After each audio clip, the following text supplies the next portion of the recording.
King Leopold II of Belgium, a monarch who ruled not a country, but a personal colony from 1885 to 1908.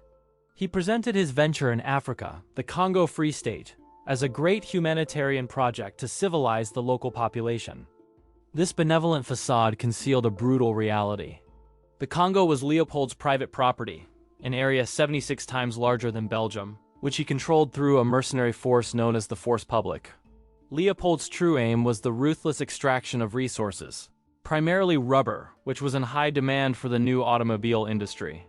He established a system of forced labor, setting impossibly high quotas for Congolese villagers.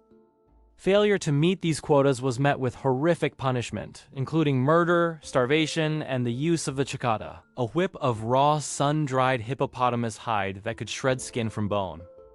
The most infamous practice was the severing of hands. Force Publique soldiers were required to prove they hadn't wasted bullets on hunting. So for every bullet spent, they had to present the hand of a killed Congolese person. The atrocities were eventually exposed by missionaries and journalists like Edmond Dean Morel, who noticed that ships arriving from the Congo were full of resources, but returned carrying only soldiers and ammunition. This sparked one of the first major international human rights campaigns, with figures like Mark Twain publishing scathing critiques. Under immense international pressure, Leopold was forced to relinquish control of the colony to the Belgian state in 1908. His reign had catastrophic consequences. Historians estimate that the population of the Congo was reduced by as much as 50%, meaning the death toll could be as high as 10 million people. Leopold II never set foot in the Congo, yet he profited immensely, using the wealth to fund public works across Belgium. His legacy is a stark reminder of the horrors of colonial exploitation hidden behind a mask of philanthropy. Today, his monuments in Belgium are sites of controversy, forcing a reckoning with a brutal history that was for too long ignored, a history built on the suffering of millions in Central Africa. Ismail Enver Pasha, a principal leader of the Young Turk Revolution and a dominant figure in the Ottoman Empire from 1913. As Minister of War, he was one of the three pashas who effectively ruled the empire during World War I. Enver Pasha was a fervent Turkish nationalist, driven by a vision of a new homogeneous Turkish empire. This ideology viewed the Ottoman Empire's Christian minorities, particularly the Armenians, as a threat to national security and an obstacle to his plans. The buildup began on April 24, 1915, with the arrest of several hundred Armenian intellectuals and community leaders in Constantinople. This was a calculated move to decapitate the Armenian community, leaving it leaderless and vulnerable. Publicly, the government claimed it was simply relocating Armenians from the war zone for their own safety. In reality, this was the beginning of the Armenian genocide, a systematic extermination orchestrated by Enver Pasha and his associates. The core event involved the forced deportation of Armenian men, women, and children from their homes. They were marched for hundreds of miles into the Syrian desert without food, water, or shelter, subjected to robbery and violence along the way. Those who were not killed outright in massacres by special killing squads were left to perish in the harsh desert conditions. This was extermination through exhaustion, starvation, and dehydration, a calculated and brutal policy. The immediate consequence was the near-total annihilation of the Armenian population within the Ottoman Empire. The government passed the Techer Law to give its actions a veneer of legality, authorizing the deportations and the confiscation of Armenian property. Foreign diplomats like U.S. Ambassador Henry Morgenthau documented the atrocities and sent urgent reports, but the ongoing World War prevented any effective international intervention. The world watched but did little to stop the unfolding genocide. After the Ottoman Empire's defeat, Enver Pasha fled. He was sentenced to death in absentia by an Ottoman court-martial, but was never brought to justice, eventually being killed in battle in Central Asia in 1922. His legacy is forever tied to the deaths of an estimated 1 to 1.5 million Armenians. His actions provided a chilling blueprint for future genocides, demonstrating how a modern state could use war as a cover for systematic extermination. Benito Mussolini, the founder of fascism, came to power in Italy in 1922. Known as Il Duce, or the leader, he established a totalitarian state that would inspire and ally with other dictatorships across Europe. Mussolini's rise was fueled by post-World War I discontent, promising to restore Italian glory and order. He He used his paramilitary force, the Black Shirts, to intimidate opponents and create a perception of strength, culminating in the March on Rome, which pressured the king into appointing him prime minister. Once in power, he dismantled democratic institutions, banning opposition parties and establishing a secret police, the OVRA. The public was fed a constant stream of propaganda, centered around a cult of personality that portrayed him as an infallible, godlike figure. Initially, some Western leaders viewed Mussolini as a bulwark against communism. However, his aggressive foreign policy, including the invasion of Ethiopia and his Pact of Steel alliance with Adolf Hitler, revealed the true threat his ideology posed to global stability. The core of his evil was the systematic stripping of human rights and the pursuit of imperial conquest. In 1938, he enacted the Italian racial laws, which targeted Jewish citizens, stripping them of their rights, property, and ability to work, paving the way for future deportations. His military campaigns were marked by extreme brutality. During the Second Italo-Ethiopian War, Italian forces used chemical weapons like mustard gas against both soldiers and civilians, a clear violation of international law. The immediate aftermath of his alliance with Germany was disastrous for Italy, leading to military defeats and occupation. As Allied forces advanced in 1943, he was deposed, but was later rescued by German commandos before being captured and executed by Italian partisans in 1945. His fall from power was swift and brutal, a turning point that saw Italy switch sides in the war. Yet even after his initial removal, he led a short-lived Nazi puppet state in northern Italy, prolonging the conflict and suffering in the country. Mussolini's regime was responsible for the deaths of an estimated 500,000 people, through political persecution, war, and genocide. He created the template for fascism, an ideology of ultranationalism, militarism, and authoritarianism. His legacy is not only in the death toll, but in the political poison he introduced to the world. Fascism's appeal to national pride and its use of violence, as a political tool, remains a dangerous and recurring force in modern politics. Joseph Stalin, the Man of Steel, ruled the Soviet Union with an iron fist from the mid-1920s until his death in 1953. As General Secretary of the Communist Party, he consolidated absolute power, transforming the nation into a global superpower at an unimaginable human cost. After Lenin's death, Stalin outmaneuvered his rivals, most notably Leon Trotsky, through cunning political alliances and manipulation. Publicly, he presented himself as Lenin's loyal successor, while privately orchestrating a ruthless purge of anyone who could challenge his authority. This culminated in the Great Purge of the 1930s. The state secret police, the NKVD, arrested, tortured, and executed hundreds of thousands of party officials, military leaders, and intellectuals based on fabricated charges of treason. Behind the propaganda of a workers' paradise lay a vast network of forced labor camps known as the Gulag. Millions were sent to these camps where they faced starvation, disease, and brutal conditions, effectively working them to death. The core of his evil was the state-sanctioned terror and engineered famines. The Holodomor in Ukraine from 1932 to 1933 was a man-made famine where the state seized grain and sealed the borders, leading to the deaths of millions of Ukrainians. Stalin's policies of rapid industrialization and agricultural collectivization were enforced with merciless brutality. Peasants who resisted having their land seized were labeled kulaks and were either executed or deported to the Gulag. The consequences of his rule were staggering. The Katyn massacre, where nearly 22,000 Polish officers and intellectuals were executed in 1940, was one of many atrocities that were denied by the Soviet regime for decades. Despite his tyranny, Stalin's leadership during World War II, where the Soviet Union suffered the most casualties, made him a crucial ally for the West. This created a turning point where his internal crimes were largely overlooked on the world stage. Stalin ruled until his death from a stroke in 1953, with his final years marked by increasing paranoia, culminating in the Doctors' Plot, a fabricated conspiracy of Jewish doctors. His death was met with a mixture of public grief and private relief. His legacy is a death toll estimated to be at least 20 million, though some historians argue it could be far higher. Stalin forged a superpower through terror, leaving behind a nation traumatized by decades of fear and a world haunted by the scale of his cruelty. Perhaps no dictator is more infamous than Adolf Hitler, who led Germany as its Führer from 1933 to 1945. His Nazi regime was responsible for the outbreak of World War II and the Holocaust, one of the most systematic genocides in human history. Hitler's ideology, outlined in his book Mein Kampf, was built on racial purity, anti-Semitism, and territorial expansion. He expertly exploited Germany's post-World War I humiliation and economic desperation, promising a return to national greatness. After being appointed chancellor, he rapidly consolidated power, using propaganda and mass rallies to create a powerful cult of personality. The public saw a charismatic leader restoring order, unaware of the sinister machinery of terror being built behind the scenes.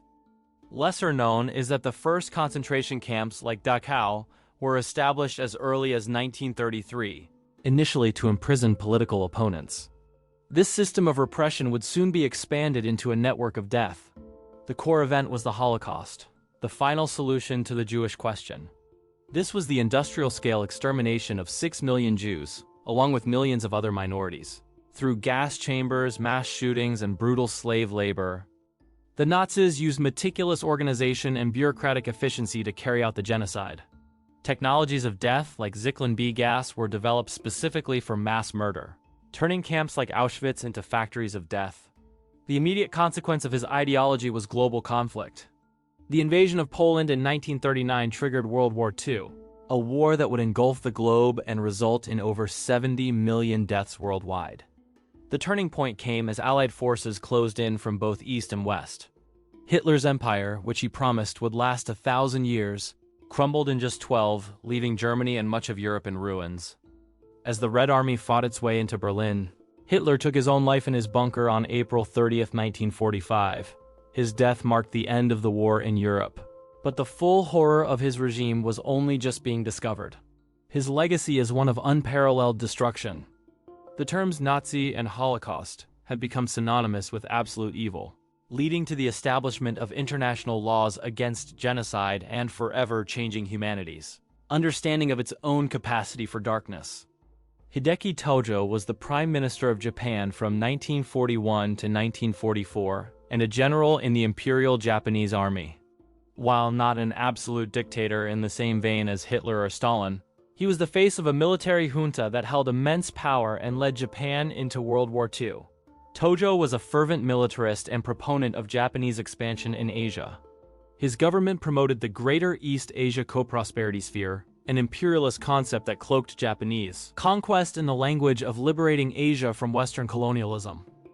Publicly, Japan claimed it was seeking resources and security. This culminated in Tojo's most fateful decision, authorizing the surprise attack on Pearl Harbor in 1941, which brought the United States into World War II. Lesser known to the Western public at the time was the extreme brutality already demonstrated by the Japanese military.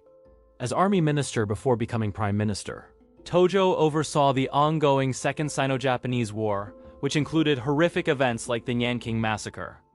The core of the regime's evil was the fanatical belief in Japanese racial superiority and the utter disregard for the lives of prisoners of war and civilians. This was brutally demonstrated in events like the Bataan Death March in the Philippines. Japanese forces committed widespread atrocities, including biological warfare experiments on live subjects at Unit 731, the forced sexual slavery of comfort women, and massacres of civilians across Southeast Asia and the Pacific. The immediate consequence of Japan's aggression was a brutal war in the Pacific.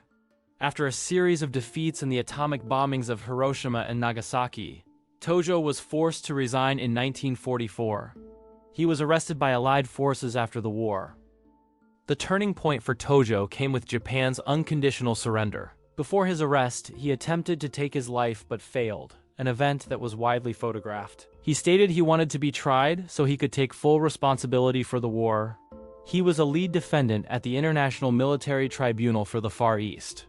Found guilty of war crimes, he was sentenced to death and hanged in 1948, never showing public remorse for his actions. His legacy remains deeply controversial. While directly responsible for the deaths of millions, Tojo and other convicted war criminals are enshrined at the Asukuni Shrine in Tokyo, a continued source of tension with nations victimized by Japanese imperialism. Mao Zedong was the founding father of the People's Republic of China. which he ruled as chairman of the Communist Party from 1949 until his death in 1976. He is a figure of immense contradiction, credited with unifying China, but also responsible for the most deaths under any single leader in history. Mao rose to power through years of civil war and struggle against the nationalists. His leadership during the Long March solidified his control over the Communist Party, portraying him as a legendary revolutionary figure to his followers. In 1958, Mao launched the Great Leap Forward, a disastrous campaign to rapidly transform China from an agrarian society into a communist industrial powerhouse.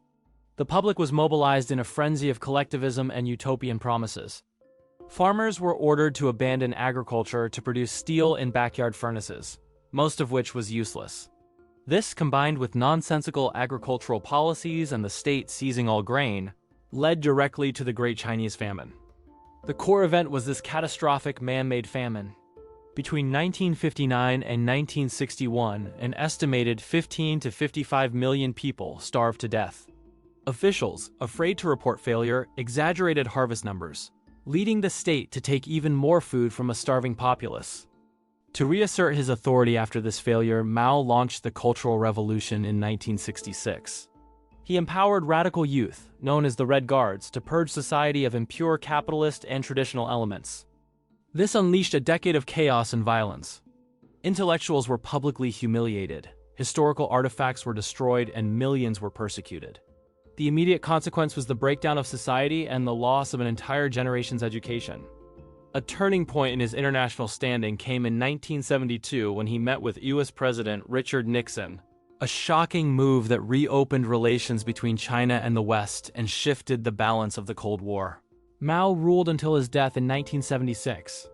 His policies are believed to have caused the deaths of 40 to 80 million people, making his regime the deadliest in human history through starvation, persecution, and forced labor.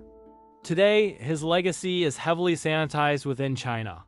While the Communist Party acknowledges he made mistakes, he is still officially revered as a great revolutionary leader, his portrait looming over Tiananmen Square as a symbol of the nation he forged through immense brutality. Francisco Franco ruled Spain as a dictator, or caudillo, from 1939 until his death in 1975. He came to power after leading the nationalist faction to victory in the brutal Spanish Civil War. The Civil War was a bloody prelude to World War II, a battleground of ideologies. Franco, a conservative monarchist, received crucial military support from Nazi Germany and Fascist Italy to overthrow the democratically elected Second Spanish Republic. The public perception of the war was shaped by atrocities like the bombing of Guernica, an attack on civilians by Franco's German allies. This signaled the brutal nature of the conflict and the regime that would follow. Once in power, Franco's regime began a period of brutal repression known as the White Terror. The build-up to his long reign was the systematic elimination of all political opposition. The core of his evil was this sustained, decades-long persecution. Hundreds of thousands of Republicans were imprisoned in concentration camps, subjected to forced labor, or executed. His regime sought to cleanse Spain of its liberal and leftist elements. The exact number of deaths is still debated, but historians estimate that between 50,000 and 200,000 people were killed in the political purges that followed the war. This was a cold, calculated campaign of political revenge. The immediate consequence was Spain's international isolation.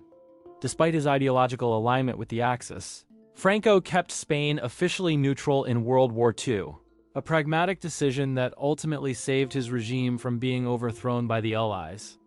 The turning point came with the Cold War. Franco's staunch anti-communism made him a strategic, if unsavory, ally for the United States, which led to the end of Spain's isolation and the stabilization of his regime. Franco ruled until his death in 1975. In a final, unexpected twist, he had designated Prince Juan Carlos as his successor, believing he would continue his authoritarian legacy. Instead, Juan Carlos skillfully dismantled the regime and transitioned Spain to democracy. His legacy is a deeply divided one in Spain. For nearly 4 decades, he suppressed regional cultures and democratic freedoms. The 2019 exhumation of his remains from a state mausoleum was a major step in Spain's ongoing struggle to confront its painful past. Kim Il-sung was the founder and supreme leader of North Korea, ruling from its establishment in 1948 until his death in 1994. He created the world's most isolated and totalitarian state, built around a bizarre and all-encompassing personality cult. After World War II, Korea was divided, with the Soviet Union backing Kim in the north. He quickly consolidated power, purging rivals and establishing a one-party state under his absolute control, styled after Stalin's Soviet Union. Publicly, he was presented as a godlike figure, the great leader and eternal president. His government fabricated a heroic revolutionary history for him and developed the Juche ideology of absolute self-reliance to justify the country's extreme isolation. The defining event of his early rule was his decision to invade South Korea in 1950, triggering the Korean War. This devastating conflict resulted in millions of deaths and cemented the permanent, hostile division of the Korean peninsula. The core of his evil was the creation of a perfect surveillance state and a brutal system of political prison camps, known as Kwaliso. Generations of families have been imprisoned for perceived political disloyalty under the 3 generations of punishment rule. Inside these camps, prisoners face starvation, torture, and execution. Kim's regime maintained its power through absolute fear, while engaging in acts of international provocation like the capture of the USS Pueblo in 1968. The immediate aftermath of the Korean War was a nation in ruins, which Kim rebuilt into a militarized state. A crucial turning point was his decision to establish a hereditary dictatorship, designating his son Kim Jong-il as his successor. This created the world's first and only communist dynasty. After the collapse of the Soviet Union, North Korea's economy imploded, leading to a devastating famine in the 1990s that killed hundreds of thousands, a crisis exacerbated by his policies. Kim Il-sung died in 1994, but his rule never truly ended. He was declared the eternal president, and his body lies preserved in a public mausoleum. His regime is responsible for the deaths of an estimated 1.6 million people. His legacy is a nation trapped in time, a country where the state controls every aspect of life and the people are cut off from the outside world. The dynasty he created continues to threaten global stability with its nuclear ambitions. Pol Pot was the leader of the Khmer Rouge, the communist movement that ruled Cambodia from 1975 to 1979.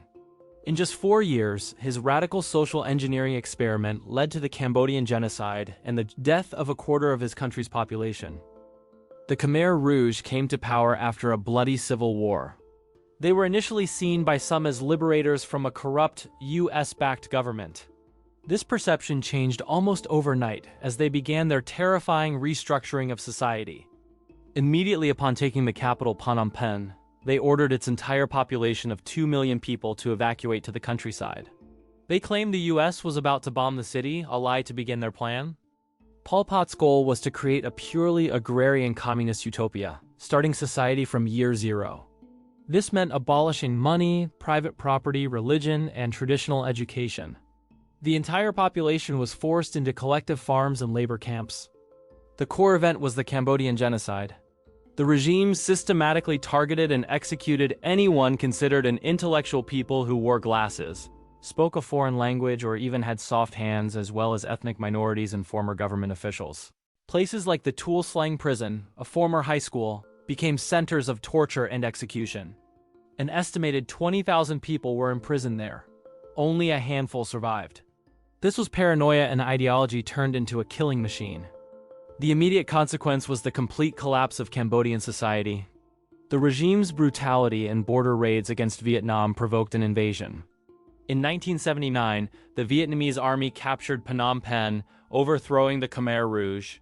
The turning point came as the world discovered the killing fields, vast mass graves containing the bodies of more than 1 million people. The scale of the horror death from execution, starvation, and overwork shocked the international community. Pol Pot fled to the jungle, where he led a guerrilla movement for years. He was never brought to international justice, dying under house arrest by his own faction in 1998. His regime killed an estimated 1.7 to 2 million people. His legacy is a country still healing from deep collective trauma. The term "killing fields" has become a universal symbol for the ultimate horror of a political ideology pursued to its most logical and inhuman conclusion. Idi Amin Dada seized power in Uganda in a military coup in 1971, ruling as president for 8 brutal years. Known for his erratic behavior and extreme cruelty, his regime was a period of terror and economic collapse for the nation. Amin was the commander of the Ugandan army before overthrowing the man who appointed him, President Milton Obote. Initially, his takeover was welcomed by many Ugandans and even some Western governments, who hoped for stability. This hope quickly vanished. In 1972, Amin ordered the expulsion of Uganda's entire Asian population, giving them 90 days to leave the country. He claimed to be putting the economy back into the hands of real Ugandans. Publicly, this was framed as an act of economic empowerment. In reality, Amin handed the businesses and property seized from the Asian community to his cronies, who quickly ran them into the ground, causing the complete collapse of the Ugandan economy. The core of his evil was the use of state-sanctioned death squads to eliminate any perceived opposition. Organizations like the State Research Bureau and the Public Safety Unit were not intelligence agencies, but instruments of terror responsible for countless abductions and murders. The basements of buildings like the Nile Mansions Hotel became notorious torture chambers. Amin's regime was characterized by a particularly gruesome and personal brand of cruelty, with Amin himself sometimes rumored to be involved. The immediate consequence of his erratic rule was international condemnation. A turning point was the 1976 hijacking of an Air France plane, which Amin allowed to land at Entebbe Airport. The successful Israeli rescue mission publicly humiliated him. His regime murdered anyone who dared to speak out, including prominent figures like Archbishop Janani Luwum, whose death was staged as a car accident. This act further isolated Amin from the international community. His downfall came after a failed attempt to annex part of neighboring Tanzania. The Tanzanian army, supported by Ugandan exiles, launched a counter-invasion that ousted his regime in 1979. Amin fled the country first to Libya and then to Saudi Arabia. Amin lived out the rest of his life in comfortable exile and was never brought to justice for his crimes. His 8-year reign of terror led to the deaths of an estimated 300,000 Ugandans, leaving a legacy of deep scars on the nation's psyche. Saddam Hussein ruled Iraq with absolute authority as president from 1979 to 2003. His regime was defined by ruthless ambition, brutal wars against his neighbors, and horrific violence against his own people. Saddam's consolidation of power was swift and terrifying. Just days after becoming president in 1979, he convened a Ba'ath Party assembly, where he read out the names of alleged conspirators who were dragged from the room, many to their deaths. This meeting, which he had videotaped, was a clear signal of his methods. His ambition quickly turned outward, launching a bloody and costly 8-year war with neighboring Iran in 1980, a conflict that resulted in hundreds of thousands of casualties on both sides. Public perception was one of a strong Arab leader defending his nation. But behind this facade, he was committing horrific crimes against Iraq's own Kurdish population, whom he accused of siding with Iran. The core event of his brutality was the NFL campaign, a systematic genocide against the Kurds. The most infamous part of this was the chemical attack on the city of Halabja in 1988, which killed up to 5,000 civilians in a single day. His regime was a police state, held in place by a network of security services and informants. Torture, disappearances, and summary executions were standard practice in prisons run by his feared Mukhabarat secret police. The immediate consequence of his regional aggression was international intervention. His 1990 invasion of Kuwait led to the First Gulf War, where a US-led coalition swiftly liberated Kuwait and crippled the Iraqi military. The final turning point was the 2003 invasion of Iraq by the United States and its allies. After weeks on the run, Saddam was captured, found hiding in a small underground hole near his hometown of Tikrit. Unlike many other dictators, Saddam Hussein was brought to trial. He was tried by an Iraqi special tribunal, found guilty of crimes against humanity for the massacre of 148 Shiites in 1982, and was executed by hanging in 2006. His legacy is one of devastation. He plunged his nation into multiple wars, systematically murdered his own citizens, and left behind a country so fractured that its struggles for stability and peace continue to this day. From the jungles of the Congo to the prison camps of North Korea, this has been a journey through the devastating impact of absolute power. Thanks for watching the video and don't forget to like, subscribe, and comment.